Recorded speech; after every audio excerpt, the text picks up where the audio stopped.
number 5 best rookie season you've ever seen? Yeah. Number 5, I had in 2012, it was Russell Wilson on the Seahawks. And so when I originally was watching him, like they had a really good team around him, right? They won the Super Bowl in 2013. My first thoughts were like, this guy just looks like a game manager, like Colin Kaepernick. Like they just have a great defense and he feeds it to Lynch. But the more I kept watching, the more I started to realize, like, no, this man is actually just making plays, whether it was throwing or on the run too. On the ground, he was. So I'm a Packers fan, right? And every time watching this man get out of the pocket, you just knew something bad was going to happen, because whether it was read option, whether it was throwing on the run, just making a play out of Brandon nothing. Bostic. And he did that in his rookie year. But I think, he's gotten even so much better too. So he was my number 5. Yeah, he had an incredible rookie season. He actually didn't make my list. I don't know. He was so good as a rookie, but I just feel like there's been so many good rookie quarterback seasons. I actually went with 2011, and I went with Cam Newton. And, actually, Wilson's numbers were better than Cam, right? 26 touchdowns, 10 interceptions, 64% completions, and all of that. But Cam was only 21 touchdowns, 17 picks, 60% completions, and a lot of people, I don't know. When I remember watching Cam's rookie season, I remember thinking, that's different. Like, that's so special. And he had those 2 games where he came out throwing for 400 yards, and then he didn't touch 300 for the rest of the season. But you saw the ability with how he was able to run. Like, he already was putting that team on his back then, and just carrying them. Cam has always had his limitations, things that he doesn't excel at, and he's not particularly great at. But I thought his rookie season was fantastic. For me, he just felt different. He looked different, and he took that team and turned a pretty bad team into a competitive one. And I think that's why I would give him the edge over Russ, for me at least. Just the fact that I thought he did more with less, maybe. I don't know. It's tough to say. Russ did a lot with a little offensively, but that team was very Marshawn Lynch-centric, where I would argue that even though I think D'Angelo Williams and Jonathan Stewart still existed, the Panthers were basically Cam or bust in the run game and in the pass game. So that's where I would go Cam. Right. And Russ was taken 3rd round, I believe. So it's not like he was like the first pick to a team that was just the worst team in the league last year. And Cam I believe he had double-digit rushing touchdowns, which is remarkable. I'm with you that he had such a huge impact on the team, and he was an anomaly of a player. He looks like a middle linebacker with the ball, and you just don't see that from quarterback. I'd say his current comparison won't be Josh Allen, but Josh Allen to a lesser extent for rushing the ball. He doesn't, they don't run QB powers like 10 times a game, right? But moving on to my 4th person. Wait 1 second with Cam. He had 14 rushing touchdowns as a rookie. Yeah. 14. Yeah, that's more than most running backs will have a year, right? Yeah. Yeah. So he was remarkable that year for sure.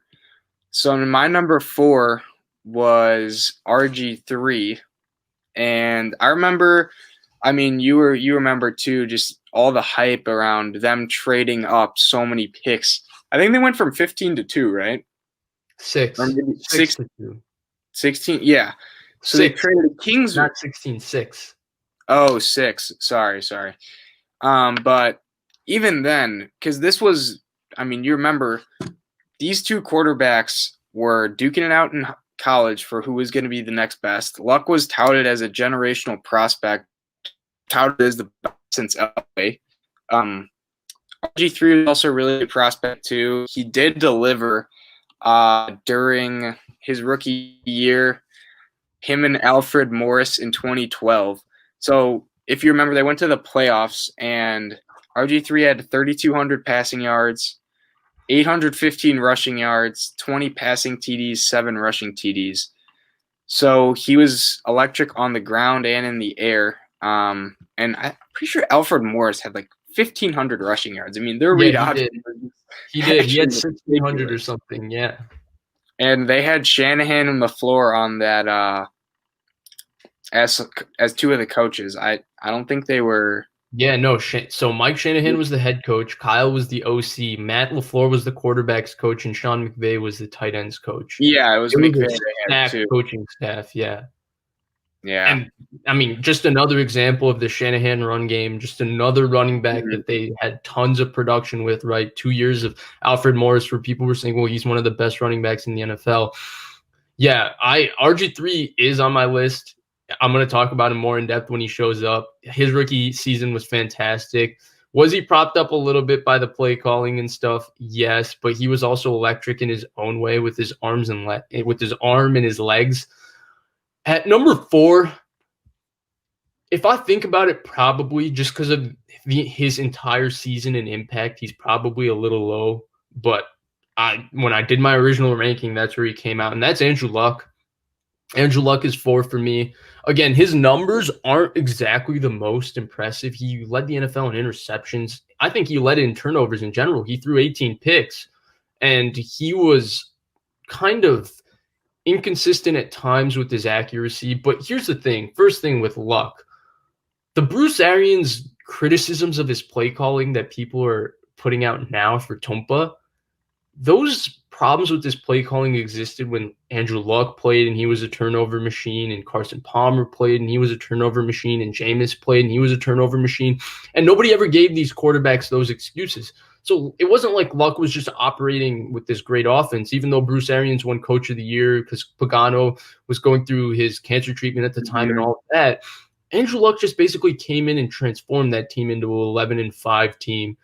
His analytics aren't always as efficient as his impact, just because he's always had to do too much for their team. Like he's always had to carry subpar offensive lines, subpar receiving cores, subpar defenses and stuff. So he has a lot of turnovers. He doesn't have the best. He has good counting numbers in terms of he doesn't have the best completion percentage, all of that. But that's all because he has to make so many big time plays for them. And I thought his rookie career kind of just encompassed, and it was kind of the gist of how his career was. Andrew Luck carrying a subpar supporting cast with numbers that could have been better if he had a coach that inflated his numbers to the playoffs and doing well with them just because he's Andrew Luck. And that's why I thought his rookie season was special. And that's why, for me, it's my 4th best rookie season I've ever seen. Yeah, so I'm with you on Luck. I had him at 3. Honestly, him and RG3 are pretty interchangeable. They both just played absolutely great their careers. For me, with Luck, was just the impact of how bad their team was. I mean, they had Curtis Painter starting games. That man was bad quarterback for Purdue. He was not a good college quarterback. I don't know how he made it to the league in the first place. And you remember as Peyton had his neck problems, so it was suck for Luck was that was like what they were doing. Yeah, and they lucked out again. They went from Peyton to Luck back to back. The AFC South is not happy with that. And they drafted Elway. Yeah, they have a pretty good track record with quarterbacks. So, but yeah, no, just the impact he had, and I think it was his whole rookie contract. They every time they'd make it to the playoffs, they'd usually lose by a lot because they would just run into a team that was actually well constructed. And he didn't have a good O-line around him for sure. That led to his early retirement. Just the amount of injuries he had over his career because he was just getting killed back there. And Ryan Grigson, the owner, just not wanting to, help him out at all. But yeah, I had him at 3 just for overall impact and how the team was, tanking the whole year to get him. And they were really bad, and then when he came in, they actually won a couple games. Yeah, that's pretty right on. I had my 2 and you had your 3 and 4 as RG3 Luck. I also had it as RG3 Luck, but I had RG3 at 3. And for me, the thing was, they both made the playoffs as rookies. Luck did it with an inferior roster, inferior coaching staff, but RG3 had better numbers. I just thought that he was electric that season. He was like different. Like that was the first wave where people were just so enamored with these mobile quarterbacks. There's been so many mobile quarterbacks over time, like Steve Young, Randall Cunningham, all these guys, but people really were enamored with them during that wave. With that 2012 season was Kaepernick when he burst onto the scene, and RG3 and Russell Wilson, and people thought between those three, Cam Newton, like that was going to be the new group of quarterbacks. And now it's kind of reached that with players who are mobile but play from the pocket and are very smart, like Watson and Mahomes first. But right, that's where it was at the time, and I remember that. And so I just thought, well, RG3's impact, the Washington football team had a couple good seasons in my lifetime, but they weren't that good. They had that one season with Joe Gibbs and Mark Brunell, if I remember, that they made the playoffs, but otherwise they hadn't been good. And, Mike Shanahan comes in there and they have a kind of mediocre season. Donovan McNabb doesn't work. Rex Grossman played a lot of games for them, and John Beck started some games for them. And then for them to get RG3, and I wasn't sure RG3 would work in the NFL, and the fact that they made it work and the fact that he was able to execute what they had. And the one thing that always has stood out for me with Robert Griffin, I don't know if he still has it, is he used to throw a heck of a deep ball. And they used to highlight it because they used to run max protection shot plays with Aldrick Robinson. And they had good receivers, right? Santana Moss, Pierre Garcon. But Aldrick Robinson really used to stick out to me as the guy they would take those shots with. And RG3 just used to throw 70-yard bombs on a rope, and he could just uncork that deep ball. So that's why he's 3 for me.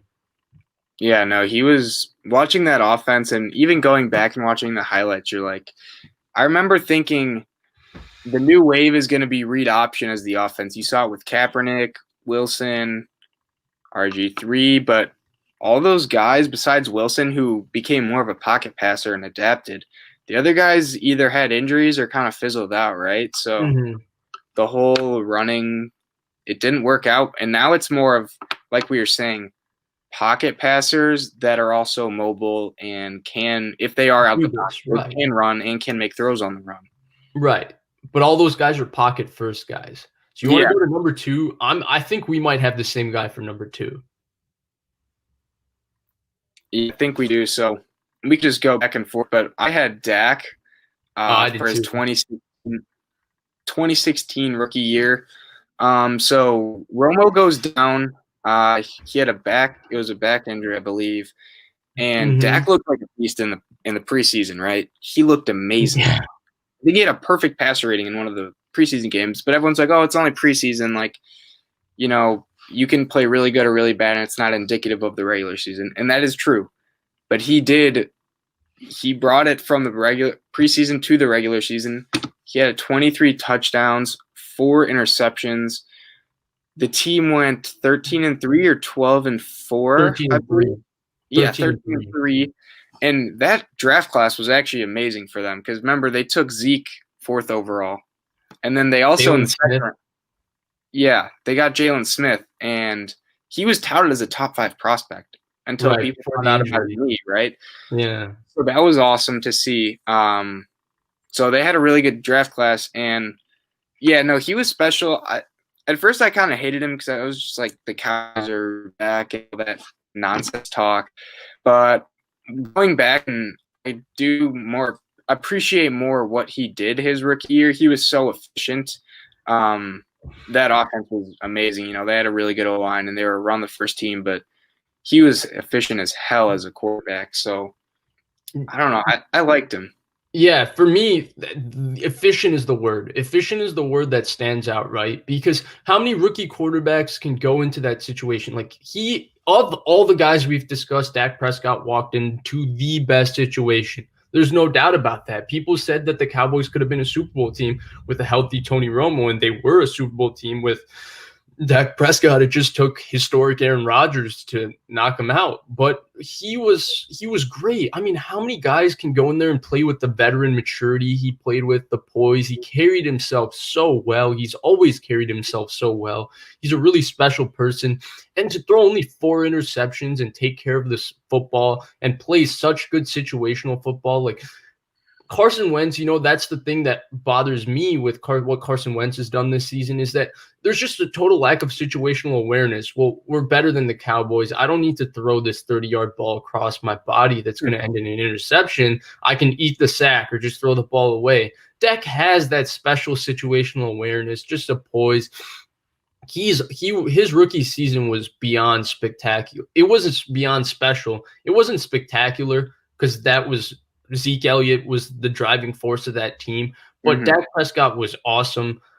I feel like it's a rookie season that's kind of gone under the rug because, RG3 and Kyler and Baker had more flash and all to it. But the consistency, the poise, he played fantastic in the playoff game. They had a lot of big games through the year that he played well with. The accuracy, everything with Dak Prescott, the decision-making, how he carried himself as a leader was all special. And I think you summed it up. You used the word efficient. Efficient is the word that basically describes Dak Prescott that season.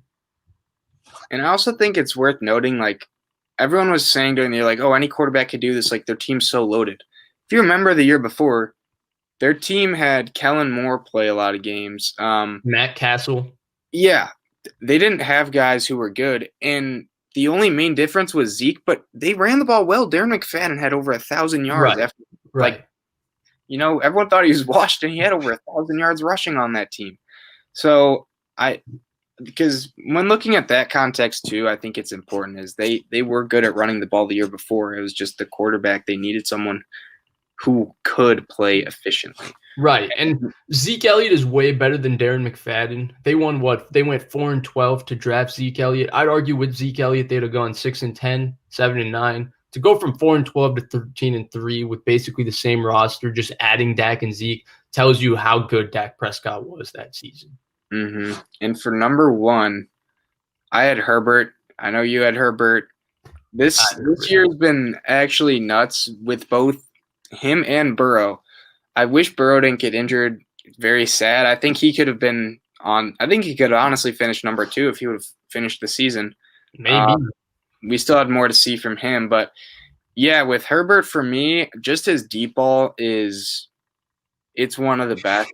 Throwing to random guys it's always the random guys who just catch these absolute bombs. I think the first game that when he started really kind of this dude's going to win Rookie of the Year and it might be the best season was the Saints game. Mm-hmm.